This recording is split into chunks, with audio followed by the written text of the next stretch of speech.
Target नए targets आए हैं और 2900 के, मतलब उनका ये बात साफ कहना है, कंपनी भले ही कंसोलिडेशन में चल रहा है स्टॉक। हाँ। आप अगर याद करें तो इसकी ब्लॉक भी बहुत पहले नहीं हुई थी, 1900 2000 की रेंज में कहीं इसकी ब्लॉक होते हुए दिखाई पड़ी थी। उसके बाद से शेयर चला नहीं। अब इस शेयर के अंदर उनको लगता है कि एक अच्छा मूव आता हुआ दिखाई पड़ सकता है। दो तीन चीजें हैं।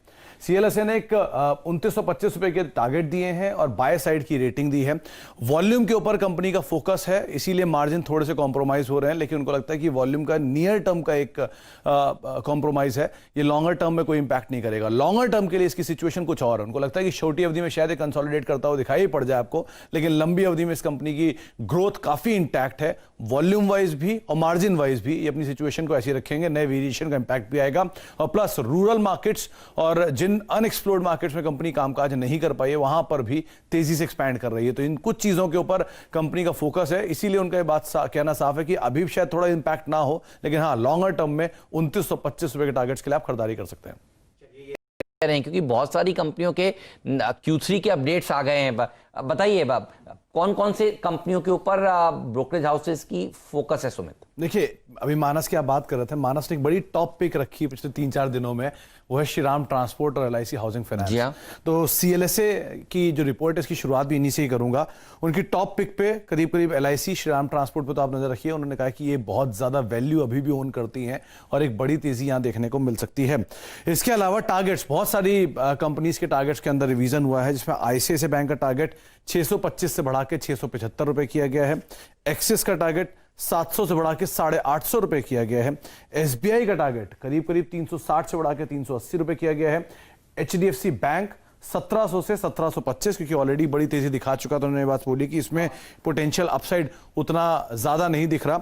लेकिन एक इंटरेस्टिंग टारगेट आपको दिखाई पड़ेगा इंडसइंड बैंक पे, 3 डिजिट से 4 डिजिट का टारगेट उन्होंने इंडसइंड बैंक में दिया। 710 से सीधे रिवाइज करके करीब करीब 1025, ये उनके नए टारगेट्स हैं। एचडीएफसी लिमिटेड अभी भी तेजी दिखाएगा 2900 के करीब, और कोटक महिंद्रा बैंक करीब करीब 1600 से बढ़ा के सीधे 2000 रुपए का टारगेट यहां पे दिया गया है। तो मेजरली सभी बैंक्स फाइनेंशियल्स पे वो बुलिश है और सब में टारगेट्स उन्होंने ऊपर की तरफ रिवाइज किए हैं। गावा जी खुश होंगे। क्या कह रहे हैं, फार्मा में उनका फेवरेट कौन सा है? देखिए, एक सीएलएसए की बड़ी रिपोर्ट आई है फार्मास्यूटिकल स्पेस को लेकर, और उन्होंने एक पूरे सेक्टर पे ही अपनी स्कैनिंग की है। उनका जो पॉइंट्स आप रख रहे थे कि भारत में दवा बन रही है, एपीआई की डिमांड बढ़ेगी, सेक्टर का आउटलुक सुधरेगा, सिचुएशन और बेहतर है, और अभी भी आगे जो यूएस मार्केट्स हैं या रशियन मार्केट्स हैं, वहां से अच्छी डिमांड आ रही है। खैर, ये आपकी स्क्रीन पे सभी के टारगेट्स जहां पर रिवीजन हुए हैं सीएलएसए के। सन फार्मा 540 से बढ़ा के 750, सबसे बड़ा टारगेट रिवीजन यहीं पे हुआ है, 550 सीधे 750। कैडिला 540 से 580। डॉक्टर रेड्डीज दूसरा बड़ा नाम, 6050 से 6300, रादर इस पे तो अब 6500 पौने 7000 तक के टारगेट्स भी कुछ ब्रोकरेज हाउसेस दे रहे हैं।